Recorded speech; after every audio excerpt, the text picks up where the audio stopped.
हाइलाकांदी में नदी कटाव से दहशत, प्रशासन और जनप्रतिनिधि निष्क्रिय। हाइलाकांदी 27 मई मानसून की भारी बारिश से काटाखाल नदी का जलस्तर बढ़ गया है, जिससे बांसडहार क्षेत्र में भारी कटाव हो रहा है। कई घर नदी में समा चुके हैं और कई परिवार विस्थापित हो चुके हैं। स्थानीय लोगों ने बार बार बांध निर्माण की मांग की है, लेकिन प्रशासन और जनप्रतिनिधि अब तक निष्क्रिय है। डर के माहौल में लोग रातें जाकर काट रहे हैं। ग्रामीणों ने शीघ्र ठोस कार्रवाई की मांग की है। तो समस्या बन्यार जले क्षतिग्रस्त बेशिरभाग करे আমরা ঘর বাড়ি পর্যন্ত ডুবাইয়া যাওয়া করে ঘর ভাঙ্গিছে পর্যন্ত কতখান ভাঙ্গিছে আমি আপনারা না দেখাইলে আপনারা বিশ্বাস করতেন। আপনারা জায়গাত গিয়া দেখেন গিয়া আমি কিলা কুটি মারিয়া রাখছি যাওয়া করিয়া।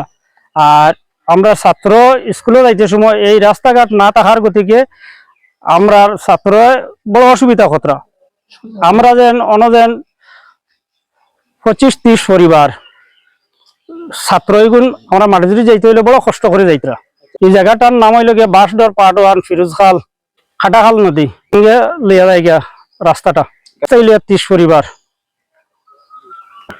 সরকারের কাছে দাবি কিতা আমরা রাস্তাটা হইতো আমরা ছাত্র স্কুলে যাইতা এর বাদে আমরা বাড়িঘর যেন ছাড়িয়া আমরা সমস্যা তো আছে। বাঁধ না দিলে তো গত বছর ফ্লাডে প্রায় 3-4 ফুট হামাইছে, বাড়ি ঘর নষ্ট করিয়া ওলাইছে, সুপারি নষ্ট করিয়া ওলাইছে, হ্যাঁ সব নষ্ট করিয়া ওলাইছে।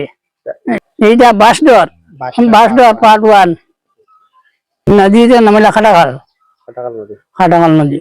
প্রতি বছর ওই সমস্যা, প্রত্যেক বছর এই সমস্যা শান্ত হয় না। সরকারকে জানাইলে তো কোনো আমরা জোর পাই না, সাহা পাই না।